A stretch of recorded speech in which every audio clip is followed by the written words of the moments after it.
नमस्कार। पिछले कार्यक्रम में हमने एकल झिरी से होने वाली विवर्तन की घटना पर विस्तार से जाना था तथा दूरदर्शी और सूक्ष्मदर्शी की विभेदन क्षमता के बारे में चर्चा की थी। इसके साथ ही हमने किरण प्रकाशिकी की वैधता पर भी विचार किया था। पिछले कार्यक्रम के अंत में एक प्रश्न उत्पन्न हुआ था कि व्यतिकरण और विवर्तन के अलावा और कौन सी प्रकाशिक घटना है जिसे तरंग प्रकाशिकी के द्वारा समझाया जा सकता है। इस प्रश्न के उत्तर के साथ आज इस कार्यक्रम में हम फिर उपस्थित हुए हैं। एक ऐसी ही घटना ध्रुवण है जिसे हम तरंग प्रकाशिकी का प्रयोग करके समझा सकते हैं। अतः आज हम ध्रुवण के बारे में विस्तार से जानेंगे। ध्रुवण, एक लंबी डोरी पर विचार कीजिए जिसे क्षैतिज रखकर पकड़ा गया है और इसका दूसरा सिरा स्थिर है। यदि हम डोरी के सिरे को ऊपर नीचे आवर्ती रूप से गति कराएं तो एक तरंग उत्पन्न कर पाएंगे जो धन x अक्ष की दिशा में संचरित होगी। जब ज्यावक्रीय तरंग डोरी में धन x दिशा में संचरित होती है तो क्रमशः t बराबर 0 तथा t बराबर डेल्टा t पर विस्थापन इस वक्र के अनुसार होते हैं। डोरी में प्लस x दिशा में संचरित होने वाली ज्यावक्रीय तरंग के लिए डोरी में विस्थापन x बराबर 0 के समय विचरण को इस वक्र में दर्शाया गया है। x बराबर डेल्टा x पर विस्थापन का समय विचरण थोड़ा सा दाईं ओर विस्थापित हो जाएगा। विस्थापन y दिशा के अनुदिश है और तरंग संचरण की दिशा के लंबवत है, अतः हमें अनुपस्थ तरंगें प्राप्त होती हैं। विस्थापन y दिशा में है, इसलिए इसे y ध्रुवित तरंग कहा जाता है। डोरी का प्रत्येक बिंदु एक सरल रेखा में गति करता है, अतः तरंग को रैखिकतः ध्रुवित तरंग कहा जाता है। डोरी सदैव x y तल में ही सीमित रहती है, इसलिए इसे समतल ध्रुवित तरंग भी कहते हैं। पोलराइड, पोलराइड एक पतली प्लास्टिक जैसी शीट होती है। इसमें अणुओं की एक लंबी श्रृंखला होती है जो एक विशेष दिशा में पंक्तिबद्ध होते हैं। पंक्तिबद्ध अणुओं की दिशा में अनुदिश संचरित होती प्रकाश तरंगों से संबद्ध विद्युत सदिश अवशोषित हो जाता है। इस प्रकार यदि कोई अध्रुवित प्रकाश तरंग ऐसे पोलराइड पर आपतित होती है तो प्रकाश तरंग रेखीय ध्रुवित हो जाती है। पोलराइड का पारित अक्ष, रेखीय ध्रुवित प्रकाश में विद्युत सदिश पंक्तिबद्ध अणुओं की लंबवत दिशा के अनुदिश दोलन करता है। इस दिशा को पोलराइड की पारित अक्ष कहते हैं। इस प्रकार जब किसी साधारण स्रोत जैसे एक सोडियम लैंप का प्रकाश पोलराइड की किसी शीट से पारित होता है तो यह देखा गया है कि इसकी तीव्रता आधी हो जाती है। पोलराइड को घुमाने पर पारगत किरणपुंज पर कोई प्रभाव नहीं पड़ता क्योंकि पारगमित तीव्रता स्थिर रहती है। पारगमित प्रकाश की तीव्रता, हम एक समरूप पोलराइड P2 को पोलराइड P1 से पहले रखते हैं। अपेक्षानुसार लैंप से आने वाले प्रकाश की तीव्रता केवल P2 से ही पारित होने से कम हो जाती है, परंतु अब P1 के घुमाने का P2 से आने वाले प्रकाश पर एक नाटकीय प्रभाव पड़ता है। एक स्थिति में P2 से पारगमित तीव्रता P1 से पारित होने पर लगभग शून्य हो जाती है। जब इस स्थिति से P1 को 90 अंश पर घुमाते हैं तो यह P2 से आने वाली लगभग पूर्ण तीव्रता को पारगमित कर देता है। इस चित्र में दिखाया गया है कि जब प्रकाश दो पोलराइड से पारित होता है तो विद्युत सदिश किस तरह का व्यवहार करता है। चित्र में पारगमित ध्रुवण पोलराइड अक्ष के समानांतर घटक है तथा द्विबाणाग्र विद्युत सदिश के दोलन को दर्शाते हैं। मेलस का नियम पोलराइडों P1 तथा P2 द्वारा किए गए प्रयोग के परिणामों को यह मानकर आसानी से समझा जा सकता है कि पोलराइड P2 से पारगमित प्रकाश का P2 की पारित अक्ष के अनुदिश ध्रुवण हो जाता है। यदि P2 की पारित अक्ष P1 की पारित अक्ष से थीटा कोण बनाती है, तब जबकि ध्रुवित प्रकाश पुंज पोलराइड P1 से पारगमित होती है तो P1 से घटक E cos थीटा P1 की पारित अक्ष के अनुदिश पारित होगा। जब हम पोलराइड P1 या पोलराइड P2 को घुमाते हैं तो तीव्रता I बराबर I शून्य cos वर्ग थीटा मिलती है। यहाँ I शून्य P1 से गुजरने के पश्चात ध्रुवित प्रकाश की तीव्रता है। इसे ही मेलस का नियम कहते हैं। पोलराइडों द्वारा प्रकाश की तीव्रता का नियंत्रण। मेलस के नियम से I बराबर I शून्य cos वर्ग थीटा। cos वर्ग थीटा का औसत मान 1/2 होने के कारण पोलराइड से आने वाले प्रकाश की तीव्रता आपतित तीव्रता की आधी होती है। दूसरा, पोलराइड रखकर तथा दोनों पोलराइड के पारित अक्षों के बीच के कोण को समायोजित करके तीव्रता को आपतित तीव्रता के 50% से 0 तक नियंत्रित कर सकते हैं।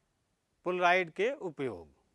पोलराइडों को धूप के चश्मों, खिड़की के शीशों, फोटोग्राफी कैमरा, 3D या 3 आयामी चलचित्र कैमरों आदि में तीव्रता नियंत्रण करने के लिए उपयोग किया जाता है।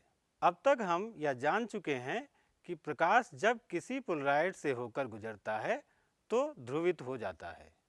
अब हम जानेंगे कि प्रकाश और किस प्रकार से ध्रुवित हो सकता है। प्रकीर्णन द्वारा ध्रुवण। आकाश के एक साफ नीले भाग से आने वाले प्रकाश को जब एक घूमते पोलराइड में से होकर देखा जाता है तो तीव्रता बढ़ती तथा घटती हुई दिखाई देती है।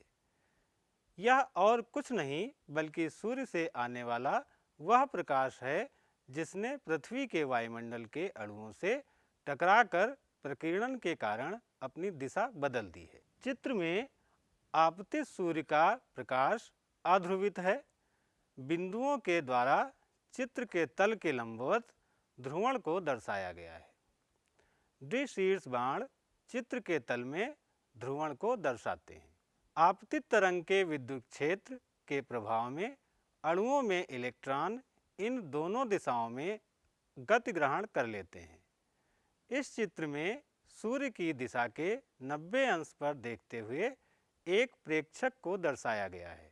आवेश जो द्विशीर्ष बाणों के समांतर त्वरित हैं, इस प्रेक्षक की दिशा में ऊर्जा विकृत नहीं करते क्योंकि उनके त्वरण का कोई अनुप्रस्थ घटक नहीं है।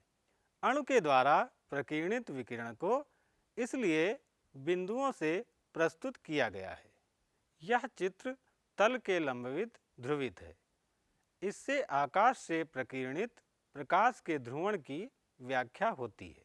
अणुओं के द्वारा प्रकाश के प्रकीर्णन का गहन अध्ययन C.V. रमन तथा उनके सहयोगियों के द्वारा कोलकाता में 1920 के दशक में किया गया था। रमन को सन 1930 में इस कार्य के लिए भौतिकी के नोबेल पुरस्कार से सम्मानित किया गया था। परावर्तन के द्वारा ध्रुवण। यह चित्र एक पारदर्शी माध्यम जैसे जल से परावर्तित प्रकाश को दर्शाता है। पहले की भांति बिंदु तथा बाण संकेत करते हैं कि आपतित तथा परावर्तित तरंगों में दोनों ही ध्रुवण मौजूद हैं। हमने एक ऐसी स्थिति प्रस्तुत की है जिसमें परावर्तित किरण अपवर्तित किरण के समकोण पर चलती है। जल में दोलनकारी इलेक्ट्रॉन परावर्तित तरंग उत्पन्न करते हैं। यह माध्यम तरंग के विकिरण अर्थात अपवर्तित तरंग के अनुप्रस्थ दो दिशाओं में चलते हैं। बाण परावर्तित तरंग की दिशा के समांतर हैं। इस दिशा में गति परावर्तित तरंग को कोई योगदान नहीं देती। इसलिए जैसा इस चित्र में दर्शाया गया है, परावर्तित प्रकाश चित्र तल के लंबवत रेखीय ध्रुवित है। इसे चित्र में बिंदुओं के द्वारा दिखाया गया है। इसकी जांच परावर्तित प्रकाश को किसी विश्लेषक में से होकर आने वाले प्रकाश को देखकर की जा सकती है। जब विश्लेषक का अक्ष चित्र तल में अर्थात आपतन तल में होगा तो पारगमित तीव्रता 0 होगी।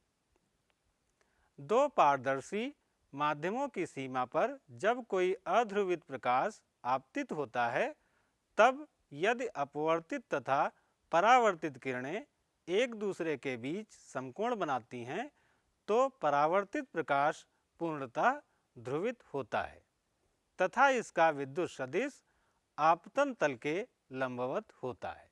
ब्रूस्टर कोण। हमने देखा कि जब परावर्तित तरंग अपवर्तित तरंग पर लंबवत होती है तो परावर्तित तरंग एक पूर्ण ध्रुवित तरंग होती है। इस अवस्था में आपतन कोण को ब्रूस्टर कोण कहते हैं तथा इसे IB से निरूपित करते हैं। अब हम देखेंगे कि IB सघन माध्यम के अपवर्तनांक से संबंधित है। ब्रूस्टर कोण की परिभाषा से IB प्लस R बराबर पाई बटा 2। अब स्नेल के नियम से हम जानते हैं कि अपवर्तनांक म्यू बराबर साइन IB बटा साइन R बराबर साइन IB बटा साइन पाई बटे 2 माइनस IB बराबर साइन IB बटा कास IB या म्यू बराबर tan IB। इसे ब्रूस्टर का नियम कहते हैं। अब हम ब्रूस्टर के नियम पर आधारित एक प्रश्न को हल करेंगे। प्रश्न यह है कि वायु से कांच में संक्रमण के लिए ब्रूस्टर कोण क्या है अगर कांच का अपवर्तनांक 1.5 है। हमें दिया है कि कांच का अपवर्तनांक म्यू बराबर 1.5 तथा हम ब्रूस्टर नियम से जानते हैं कि म्यू बराबर tan थीटा। इस समीकरण में अगर हम म्यू का मान रखें तो 1.5 बराबर tan थीटा। इससे अगर हम थीटा का मान निकालें तो थीटा लगभग बराबर होगा 56.31 अंश। आज के कार्यक्रम में हमने ध्रुवण की घटना के बारे में विस्तार से जाना। ध्रुवण कैसे कर सकते हैं, इस पर भी विचार किया। हमने ध्रुवण से संबंधित मेलस और ब्रूस्टर के नियमों के बारे में जाना। पोलराइड क्या होता है तथा इसके उपयोग के बारे में भी हमने समझा। अंत में हमने ब्रूस्टर कोण पर आधारित एक प्रश्न भी हल किया। अब तक हम प्रकाशिकी के दोनों मॉडल किरण प्रकाशिकी तथा तरंग प्रकाशिकी के बारे में जान चुके हैं। हमने देखा कि प्रकाश कण तथा तरंग दोनों प्रकार से व्यवहार करता है। तो क्या द्रव्य भी कण तथा तरंग दोनों प्रकार का व्यवहार करते होंगे? इस प्रश्न का उत्तर खोजने का प्रयास कीजिए। हम भी इसके उत्तर के साथ फिर मिलेंगे। धन्यवाद। नमस्कार।